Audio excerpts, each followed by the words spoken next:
In T-minus 3, 2, 1, we begin the fun. Touring our way through the NBA from that big apple to the place by the bay. Is your mind buckled in? Because it's time to begin. Sekou and his friends are doing it again. The Hang Time Podcast is the spot, so sit back, relax, because the show's about to drop.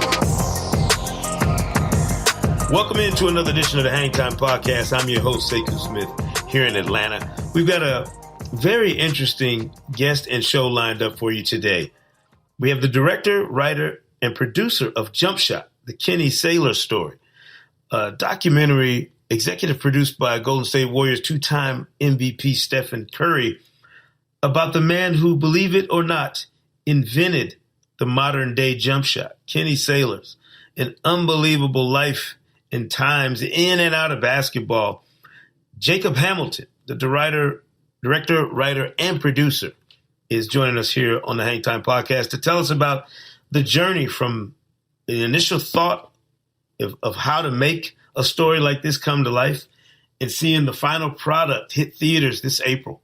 So dive in, just a little bit off the beaten path from our normal conversations here on the Hang Time Podcast, but something very interesting and timely when you think about it that you might want to check out.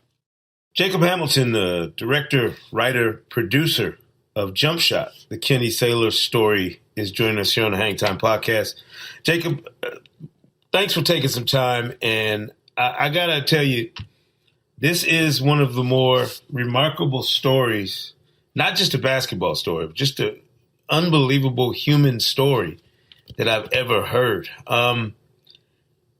How do you describe this film to people when you're trying to explain exactly what Kenny Saylor's story was about? It's a tough one to pin down just because it does cover so much ground and so much life. But the way that I've been able to best describe it is it's like Forrest Gump meets Hoosiers meets Into the Wild. Now, when did you first get wind of this story? Like just his basketball story. When did he first come to your attention? So Kenny's story first came to my attention back in 2011. I am a cinematographer by trade, so I'm usually helping other filmmakers tell their stories. But around that time, I was ready to step out and start telling my own. And I was searching for ideas and came across a 2-minute audio interview that somebody did with Kenny. And it was a very, obviously, short, simple story. It's about the first time he shot over his brother on their farm and how he was benched his first season in the NBA because the jump shot wasn't really welcomed at that time. And I was immediately captivated, by the title, first off, being like the guy who created the jump shot. And, like most people that hear the story, they're kind of in shock that, wait, the jump shot didn't always exist. Like, what did the game look like back then? And so that immediately caught my interest, just being a sports, I grew up playing sports and love, great origin stories. But as I began to dig deeper into who Kenny was as a person, that's when I began to realize that there is probably something a lot bigger here that needs to be unearthed. So in addition to him being an NBA player, a college All-American, won a national championship at the University of Wyoming back in the 40s, his story takes an unbelievably wild and interesting turn. He goes to the Marines and leads men in World War II, which is stunning. Comes back and dives back into his athletic career, back into his basketball career, plays in the NBA for the Celtics. And then when he's done, packs up and goes to Alaska for 35 years. When you got to that part of his story, did you stop and scratch your head and say, what in the world? I mean, it was unbelievable watching his transformation from stage to stage of his life. Yeah, I mean, that's definitely one of those turns in the story that people do not see coming. You kind of, the first act kind of, we're moving out of basketball almost by the first act, at least what one would think is like the primary part of basketball in his life. And so people are wondering very early on, like, wait, where is this story going? And all of a sudden you find yourself dropped in the middle of nowhere in Alaska where Kenny was homesteading in the 60s, living with no electricity, no running water, They're building their own cabins out there, living in the wilderness. And,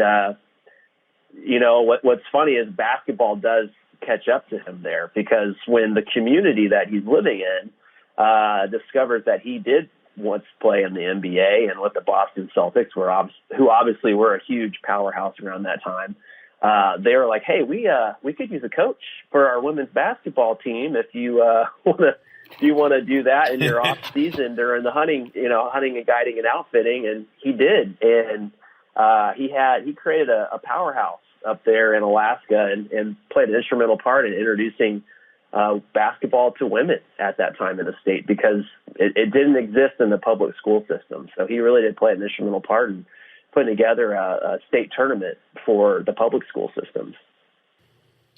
You had such an amazing amount of different voices in the film. I mean, Bobby Knight, Steph Curry, Kevin Durant, Tim Legler, all these different people and faces people recognize, just scores of people affiliated with the game of basketball. How did you intersect all of those figures with this story? I mean, this must have been an unbelievable amount of groundwork, just trying to gather all of those different perspectives on it and then educating them on who Kenny Sailor was. Yeah, that's a great question, because nobody knows who Kenny Sailors is.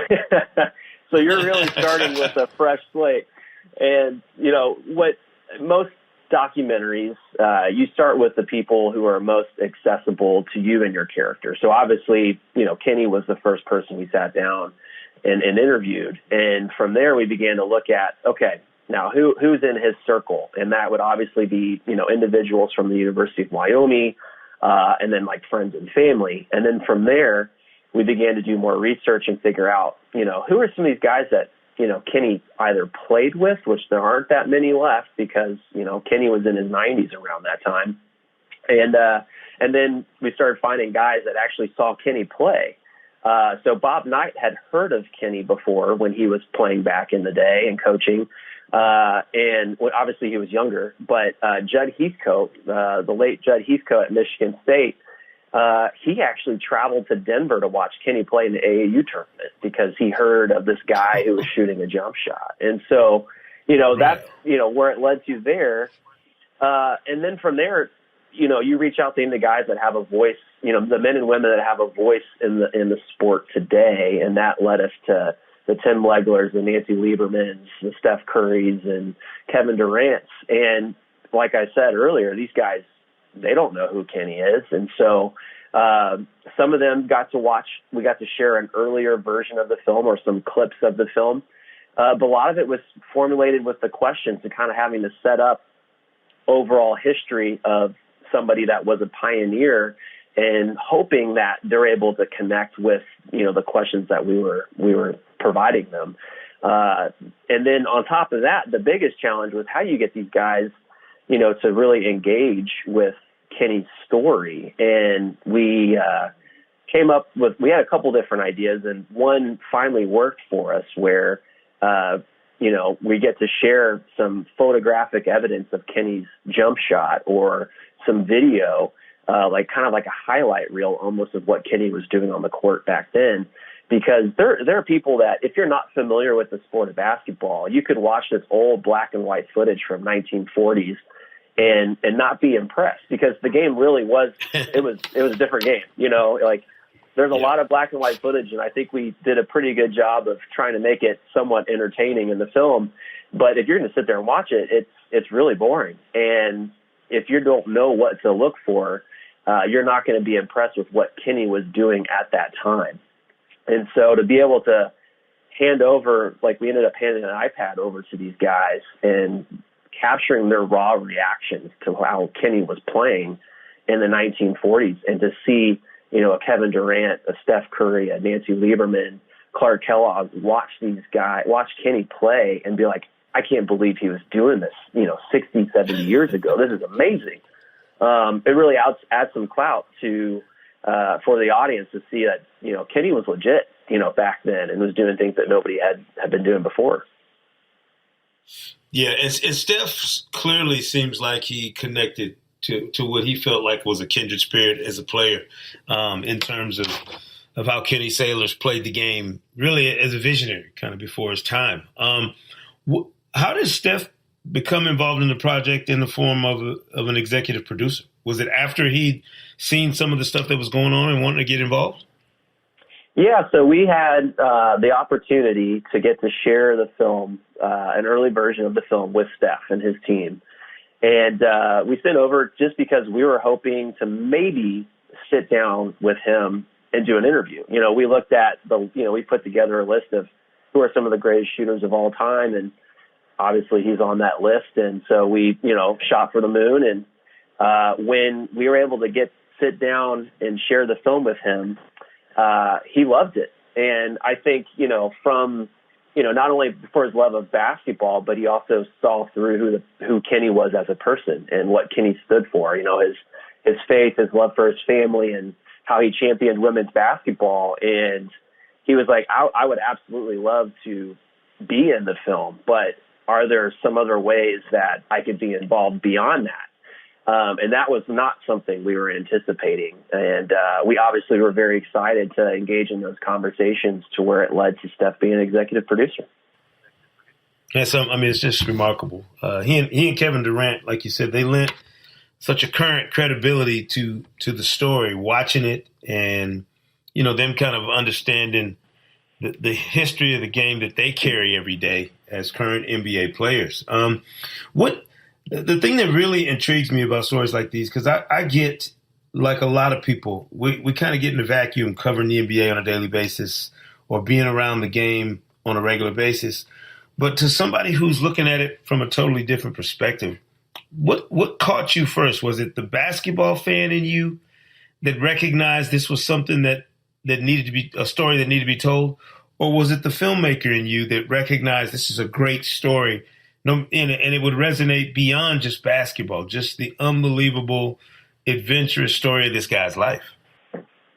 Yeah, so like most, it is, what piqued my interest initially was the basketball perspective of it. But there's a story that I came across in an article when I was doing my research before I even reached out to Kenny that I think solidified my thoughts that this is going to be something bigger that I think people beyond the sport of basketball are going to be able to resonate with. And I found this story, I don't even know when it was published, but Kenny was sitting down with one of his closest friends one March, and they were watching the NCAA tournament, March Madness. And Kenny's friend, asked Kenny, hey, who's in your Final Four? What teams, asking the question, what teams do you think are going to make it to the championship round? And Kenny sat there and kind of thought for a little bit. And to his friend's surprise, Kenny responded, God, husband, father, U.S. Marine. That's my Final Four. And when I read that story, I was like, oh, man, like this guy gets it.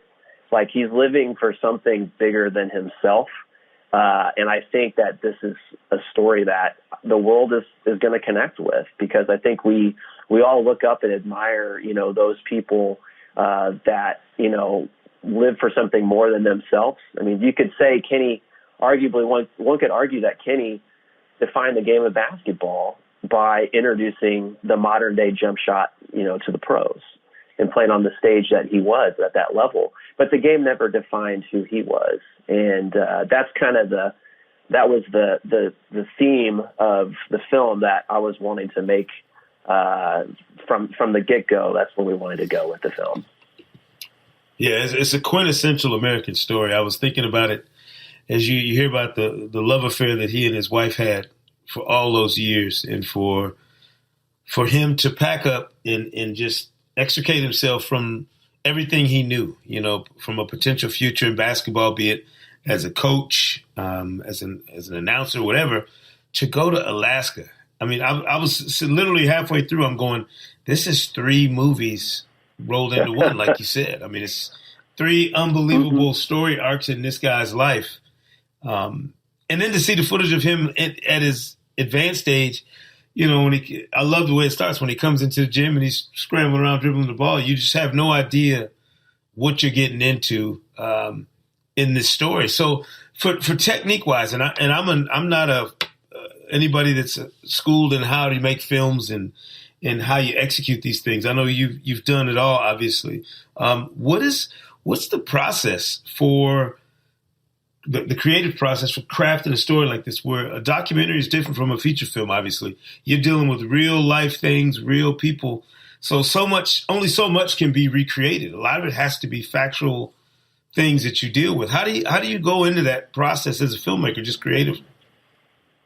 Yeah, I mean, one thing that sets this story apart, this film apart from a lot of, kind of historical-based documentaries, is that we get to spend time with the subject of the film. Kenny is a key player in this documentary, and it would be a very different story if we weren't able to sit with him, spend some days with him in the film. So one, I think that was a huge plus that we had, getting to see him demonstrate his jump shot on the court and talk about how he would, defend players and how he would teach his kids, when he was coaching back in the day. So that's one exciting aspect that, we were able to include in the film. And, obviously this story takes place a long time ago. And so you're going to have some historical elements in it, but having that ability to drop into what is going on today really helps break up the story some, change the momentum, and keep audiences, on their seats. It's not something where you just flow right through it and you don't, there isn't anything that you don't anticipate. And so that plays a huge part.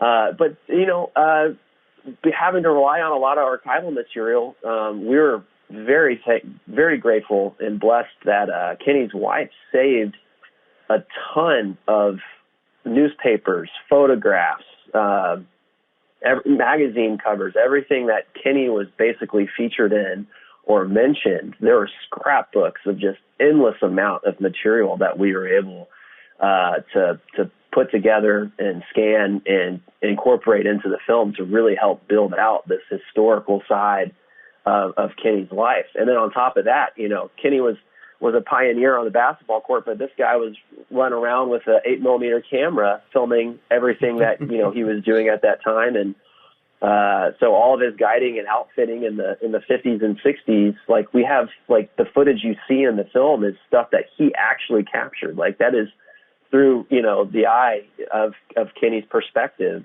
of all that footage. And you get to see his wife and his kids growing up. And so, yeah, I mean, there's an endless amount of material that we could have used, but we always could have used more. You said there are definitely 3 films in there, and if we could have had a little bit more coverage or started the film, a decade or so earlier, we might have been able to sit down with more people and get access to more stuff that we didn't get to.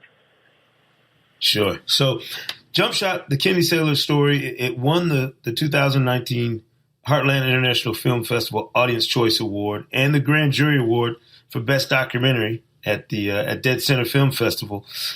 What kind of undertaking is this in terms of time that it takes to initiate this project and complete it? I deal in a media realm where, you spend 3 weeks reporting and writing a story, and that's a long time. I would imagine this is something that's years in the making. Yes, it is. So 2011 is when I first began the story. And I had just wrapped up helping a friend on his featured documentary around that time, maybe like 2009, 2010. And he was in his 7th year of completing that film. And so I kind of went into this story knowing that, all right, I'm probably going to be in this for the long haul. And so I was 26 when I first started working on this film. I am 35 now. And so, when this premiered at South by this past year, that was 7 years from when we, first began to work on this project, which, if you do the math, is a 5th of my life, which is pretty crazy to think about. And so it takes, you're in for the long haul. And we started out with a short film. That short film was just from Kenny's perspective, and it was only 7 minutes. So we just, touch and go and just fly through the main heartbeats of what his story was. And we were able to use that as a pitch piece, basically, to be able to share that with potential investors and people who are interested in helping us tell the story. And through there, we applied for some grants and got some grants, out of that to help keep the film afloat. And so we were able to build a team around us. And it started out with just me and a producer and a small crew. And from there, it grew much, much larger to an amazing team that, we would not be where we are today if it weren't for them. Filmmaking can be, when you're in the beginning phases, the stage of pre-production can be a pretty lonely place because a lot of it rests on your shoulders to keep the ship moving. But as you get further down the line, you've got to build a team of great people that are going to be better at a lot of different things than you are. And I'm thankful that I had an incredible team to help carry the load with me, and it's been amazing. Yeah. So I'm curious, your history in filmmaking. How'd you get started? How did you begin a journey like that? I mean, as you mentioned, you're 35, so you're still a very young man, but you've done quite a bit already. How do you start that journey? Just becoming a filmmaker and learning that trade. Yeah, you toss yourself in the deep end and learn how to swim. It's trial by fire. So when I was in high school, I played every sport under the sun: baseball, football, basketball, swam, track. And my senior year, I decided that I was not going to play in college. And all of a sudden I had all of this free time on my hands. And it was kind of like, well, what am I going to do with my life now? Sports were everything. Ate, slept, breathed, everything sports. And I came across a multimedia class my second semester of my senior year of high school and fell in love with editing. And got a camera and just kind of started screwing around with friends and doing random videos, at our homes and doing highlight videos for my high school football team. And then from there, I went to university at Texas A&M University, and they don't have a film program there. I actually studied engineering because I didn't know what I wanted to do. And all of a sudden I'm stuck in engineering school being like, I don't know if I want to do this or not. But I don't know any other filmmakers. So I was like, well, I better stick it out and this will be a plan B when film doesn't work someday.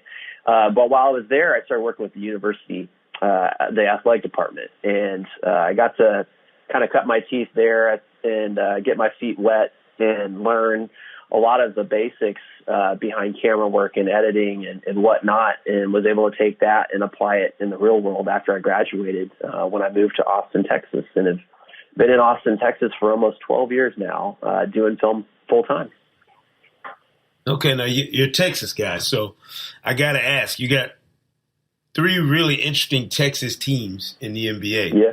You got the Spurs, who have been kind of the standard. You got Dallas in a Mavericks team and an owner, Mark Cuban, who probably deserves a documentary or a feature film of his own at some point. And then you have the Houston Rockets, who have maybe the most dynamic team currently of those Texas teams. Who do you watch of those teams on a regular basis and root for?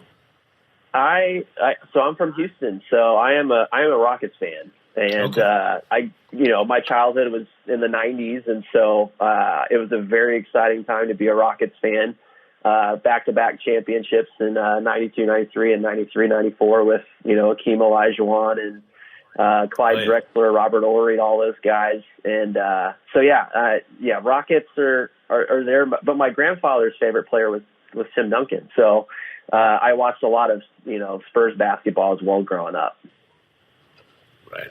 Now, I don't know if you know, but the Rockets are doing this small ball thing now where they're trying to, once again, Mike D'Antoni, Daryl Morey, they're trying to revolutionize how people play. They're going to try and skin a cat with the tallest player on the floor at any given time being 6'7".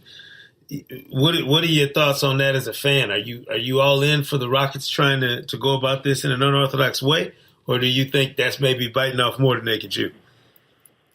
You know, I am no expert in basketball. I can tell you that after I retired my 8th grade season as probably like the Dennis Rodman of my basketball team. I was all defense, no offense. But hey, whatever they're able to do to pull off a win, I'm all for it. I mean, they obviously have some big personalities on that team. And so I know that they're going to have some growing pains, but it's exciting to see them all come together. And I mean, it does seem to be working. So I'm all for it. Yeah, sounds interesting. Listen, I know that the dedication, that it requires to make films. You mentioned the time consumption, the years of hard work that goes into it. Now that this film, Jump Shot, the Kenny Sailor story is out and available for people to consume it, what does that do for you now in terms of appreciating the story and the project and all the grind that went into it? I mean, it has to feel good now seeing it finished, kind of seeing it through and watching people's reaction to it. I would imagine, that Steph is gonna be very instrumental in spreading it out to the masses and certainly amongst the current players. But just what does that feel like for you as the guy who initiated this concept and saw it through? The greatest joy I think that, any creative can have, specifically a filmmaker, is to be able to get to share a film with a live audience. And that's something, because in today's age, so much content's created and it goes on to the web, goes on TV, and you don't really get to experience the story of the film unfold with people in a theater very often anymore. And so we're very, very fortunate to have partnered with Aspiration Entertainment and Trafalgar Releasing, who are helping us get the film into theaters come April 2nd across the nation, because it's an absolute joy to get to hear audiences ooh and awe and cry and gasp and just be moved by a story about an incredible man. So to have worked on something for this long and to finally see it get out there, because there were days where I was like, I don't think this is ever going to be completed. Like there's just no way. I don't see us getting to the finish line. But because of an incredible team that we've put together, it's happening. And so it's pretty surreal and just excited to get to share something that is very near and dear to my heart with so many people, and inspire. Hopefully, it inspires a lot of folks that get to see the film. No question, man. Jacob, I appreciate it. I loved watching it. It had me wrestling with my own self this morning, wondering how much of the history of the game and the personalities of the game have gone into the ether over the years to just, literally forgotten about. I thought that was something that resonated with me when I heard people continue to talk about it in the film, just how you can be out of sight and completely out of mind and yet still be so integral to the history of something. So this Kenny Sailor story, bringing it to the masses is just, I think it's a fantastic opportunity for a lot of us who think we know the game to get schooled on some part of the history of it that we really never knew about. And I appreciate, like I said, all the hard work that it takes to put something like this together, man. It's a fantastic film. I hope as many people see it as possible. Well, thank you so much, and really do appreciate you guys featuring us. It's awesome. So we're honored to be here. So thank you for having me today, Sekou. No doubt. Thank you, Jacob, and we'll look forward to what you got coming next, man. We appreciate it. All righty. Have a great one. All right. Cannot thank Jacob Hamilton enough, the director, the writer, the producer of Jump Shot, the Kenny Sailor story, for joining us here on the Hang Time Podcast. You're going to enjoy this movie. I'm telling you, I've seen it. Actually, I've watched it twice. And it's just an unbelievable story, a piece of the NBA game and the history of the game that has been lost to time. So it's something that really is going to resonate with you if you're a junkie like I am about the game and where it's evolved from its initial stages back in the days. I'm talking Depression era stuff all the way up to the current state of the game. The Kenny Sailor story, Jump Shot. Jacob Hamilton. We appreciate you joining us on the Hang Time Podcast and sharing as much. As an added bonus on the podcast this week, we got a chance to spend some time during All-Star Weekend with one of my favorite interviews anywhere all time. Shawn Marion, champion with the Dallas Mavericks, a true 3-and-D guy if there ever was one during his playing years in the NBA. No one has more self-confidence than Tricks, and he calls himself that repeatedly throughout the times I've interviewed him over the years. He's talking about Luka Doncic, the Dallas Mavericks, looking back at his career, times with Dirk Nowitzki on that championship team in Dallas, and a lot more. Enjoy this time we spent with Shawn Marion during All-Star Weekend.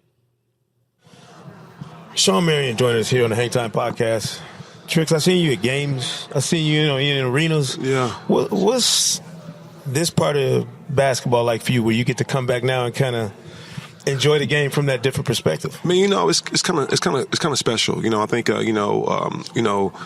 being a legend, quote unquote guy who I just retired, but like being around the game and kind of just the presence that you when you walk in, you can tell that everybody, the admiration and respect I get, it's awesome. And the love I get a lot of players, a lot of fans and stuff telling me, man, I love watching you playing, man. You just wanted to, you was one of the guys I love watching because you played so hard, you competed every time you stepped on the floor, and I love it. It was something that we don't see a lot. You know what I'm saying? I was like, that's a compliment. And I love it. The fans, they see everything that we see to a certain degree, but at the same time though, being around the game a little bit and to help this next generation, saying this is part of the game. You gotta give back, I'm able to. I'm not around hand full time, but I do things with the NBA and Dallas Mavericks, and it's cool. It's definitely cool. It's a interesting time in Dallas. The current situation they got going on with a young guy in Luka Doncic, who's normally you would have eras, and you're going to have a transition period between championship era, a guy like Dirk, and then you wait around for that next guy to show up. Luka, it seemed like basketball guys was looking out for Dallas. He showed up before Dirk even left the scene. Immediately. How you say immediately? I mean, listen, you can't get out of somebody's way. Yeah. I think he's a special talent, and he's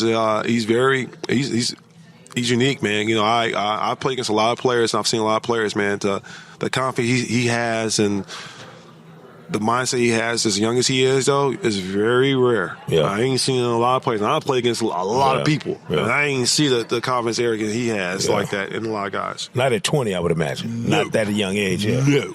Yeah. Not even now. Not even older age. Right, so them guys still don't have that mentality he got. Right. Yeah. You think that's a product of all those years overseas playing at that professional level, maybe? I mean, or is it just him? It could be. I think it's a product of both. Yeah. Environment, growing the background, his history growing up, and his competition level, everything. I think it all coincides and flows with him. And great kid. And great personality, man. But like he has an arrogance to him that I've never seen in a young guy that talent, or I don't see in a lot of guys. Yeah. I mean, they can act like they got this, but when it comes time for you to do certain things on the floor, some people just shy away from it, or just kind of hide. I mean, hide away from it. But like he takes the challenge and does it. Yeah, it's funny. Arrogance is an interesting word. I call it supreme confidence sometimes too. Yeah. You had. Brendan Haywood and I have been laughing about this, talking about this recently. You had some of the greatest all-time confidence I've ever seen from a human being in a high-pressure, high-leverage situation during the finals. Mavericks and the Heat. LeBron at what people thought was going to be the height of his thing, his first year. Yeah. Thought he was just going to come in. How many they said he was going to win? Not one, not two, not... Yeah. But all those championships. And we were going to you after the playoffs throughout that whole run from Portland all the way through. And you had this confidence about that Mavericks team, about the fact that y'all going to win a championship no matter what we were saying, no matter we get done talking to you. And some of us would be like, he's already talking about this like it's done. When did you get in your mind that year that team was getting ready to win a championship? Well, so let's rewind it from that same year. So before that season starting preseason, my cousin, he's here right now over there. He was like, he looked at our roster. He was like, y'all go out here and do what y'all gonna do. Y'all gonna win a championship. No bullshit. Let's keep it 100. Right. I'm candid and honest. And then so preseason came, we were going and we were messing around, hanging out, and we ended up in Orlando at D. Steve's house having a little cookout, and he had this tattoo guy there. Man, Jet got a tattoo, a championship trophy, preseason. He's like, man, we won a championship this year. I was like, man, I love it. I hear it, you know. And throughout the year, you know, it was just we challenged each other, but it was up and downs. You know, every team's go through their up and down through a season. Ain't no team going through a picture perfect season. You know what I'm saying? But it was something about us when we got to the postseason that, like, toward the end of the season, got to the postseason, we just knew. We knew a lot of things y'all didn't know. Yeah. And we knew if we showed signs of it throughout that year, like that we was capable of doing certain things on that floor. But y'all didn't want to believe it. Y'all want to believe all this other stuff, and y'all want to buy into the hype too. You know what I'm saying? We believed in our own hype, and we believed in each other. And our confidence went to a whole nother level, and we was going through stuff. And we was like, oh my God, we gonna do some damage here. Yeah. We gonna go ahead and win this thing. And it was like, okay, you know, we was up when we beat Portland with 4-2. Yeah. And then one of the games, we should have been 4-1. Yeah, Brandon Roy went up on that game. Yeah, it should have been 4. Yeah, right. So, like, you know, he have an amazing game. Hey, that's what part of the playoffs is, you know, runs and guys come up big sometimes. You know what I'm saying? Sometimes you can't, there's no answer for it. But we was able to do that, and then next thing you know, we play against Lakers. Oh, we gonna get beat by the Lakers. We're gonna get swept by the Lakers. I'm like, y'all motherfuckers don't know shit about basketball. Like, I'm sorry, I'm cussing, but it's all right. We'll beep it out. Yeah, beep it out. You know, I mean, because sometimes I get really passionate. I don't have to cuss, but I just feel like it needs to be said. You know, but then we went to, you know what I'm saying, we was playing OKC. It was like, y'all, I think when we favored it, OKC was favored, right? Y'all treat us like we was nobody the whole time throughout that whole run. Like, y'all didn't give us no respect. I was like, I don't know. I mean, that's the thing, though. And one of the things I really commend, it's easy for people to speculate about the game, because y'all speculate on things y'all seeing, or what y'all think y'all seeing. Y'all not seeing the whole picture. True. And I think, like, sometimes you get fixated on and y'all and the media can hype up what y'all want to hype up, though. I mean, let's be real. Y'all can create a narrative anytime we want to. Immediately, anytime you want to. Y'all can create a stipulation or narrative that's so imaginative, and everybody buying into it because everybody's saying it. So at the end of the day, when we look at the fallback and the transition of how things broke down, we already knew what we was capable of doing. It's about us going out there doing it. You know, but everybody has that mindset when the season starts that their goal is to win a championship. But how many realistically can do it? And how many realistically will dedicate themselves and buy into the system, and buy into the team, and challenge each other and hold each other accountable the way you're supposed to do, and go out there and do it. Yeah. Like, we did that, and we did it very confidently, and we knew what we was capable of doing. It was just a matter of us going out there doing it and showing the world. Right. And we did it. Because it's weird. I had y'all from the first game of that playoffs all the way through, right? So I was like, all right, go to Dallas. They were like, go to Dallas, do the Mavericks. Yeah. When B. Roy went off, I went back to our travel agent people, and I was like, well, all right, I need y'all to set me up. I'm probably going to have to come back to Portland. Like, you know, because we start making plans based on each game. Yeah, you have to. So it's weird. Always got to be just prepared just in case. In case. My boys who lived in Dallas were like, I never saw him, because we had a guy who lived in Dallas. He used to do the Mavericks game. That playoff run, I was in Dallas so much, dude, my boys got sick of me. I was leaving clothes at one of my partner's house. He was like, look, dude, you can't leave your stuff. Yeah, we should just move in. So when Miami got there and they had been on this ride, everybody just assumed. When y'all look back at it now, do you realize how unbelievable, like, to be able to get on that kind of skis? And look at listen, you know, D. Wade said this to my man. He told me this, and he was like, man, Tricks, enjoy this. He's like, you're not going to really enjoy what you did or realize what you did after you won it. After it calms down. So he ain't lying. When you got a chance to reflect on it, because I did an interview for one of the videos or whatever, documentaries or whatever. They didn't want to keep me out of there because it was just so heated and so good. Because I was just telling them about the process and the mindset we had throughout about the series and about the adjustments and just all this stuff that breaks down to it was just man, dude, like it was awesome. And like, when you're able to really be a part of that, you know, everybody sit there and say that they think, they know what's going on, like the mindset of what's going on in the locker room versus something else. Like, no, it's more than just the mindset of what's going on in the locker room. It's an aura. It's something that you feel with your guys. It's a bond that you can't see it. Yeah. We see it and we feel it, but y'all, if you're not in that, you're not in that environment, you've never been in those trenches, you don't know what we're feeling, what we're going through. That's the part of the game that I think people tend to not understand, really. There's so much about this game that's so awesome that you can't put a word to it. Right. And when you got that kind of that mindset of you're a true competitor, like there's so many things that go through that process that you're thinking about that you really can't relate sometimes in words, but you can relate in expressions and stuff like that. But y'all basing everything off what y'all see. Yeah. Now we're basing off what we're feeling and so much more. Yeah. Did you enjoy? You played in two very distinct eras too. Like you had that 7 seconds or less in Phoenix, where y'all, if a ball bounced a different way, maybe that history is different. Yeah. From that to then Dallas to what you see now on the floor in the NBA. Y'all started this pace and space and 3-point shoot. Is it interesting to see how it's been embraced now compared to how apprehensive people were about it in Phoenix when y'all was doing it? No, not at all right now, because you look at the way that what bigs do. Don't nobody play with their back to the basket anymore. Right. Everybody wants to shoot threes now and jumpers. So it's just the evolution of the game. And then the skill level is rising as well with some of these other guys, and they're able to shoot further and further out now. And that's just a skill set that that comes with the growth of the game. And you see how the NBA is just being able to just keep evolving now. It creates a different kind of game now, because you have a time frame where you have a lot more blowouts than you do when you normally have, but you have a lot more high scoring games than you ever did now, because nobody playing defense. There's no more physicality. So there's so many different variations of the game now that's totally different than it was then. But it's also more entertainment to a certain degree. Yeah. Do you, when you think about place in the game, and you talk about they're going to be doing documentaries like in Dallas in 50 years, that Mavericks team is still going to be that championship team. Whether there's more, whether they never win another one, whatever, it's kind of etched in stone. Like that's a part of the legend of that franchise, a championship history now of that franchise. Is it hard to absorb that when you're playing, like when you're going through it, knowing that this is going to be something that lasts for a lifetime? When you're playing, yes and no. Mm-hmm. I would say partially, because it depends, because sometimes you can get caught up in the moment. Right. But every time you walk into the American Airlines, you can look up to them rafters. You see your part of history up there. It's there. Yeah. It's better than a stone. Somebody can take your rings from you or whatever, but this is in the books. So what I'm saying. People I've seen guys lose their rings before. So but I wouldn't wish that on nobody. But you see things happen. You can take a trophy away from somebody, but at the same time, though, that is written in the history books. It's hanging there. Yeah. When it's written in black ink right there. You can't erase it. It's there. It's in the history books.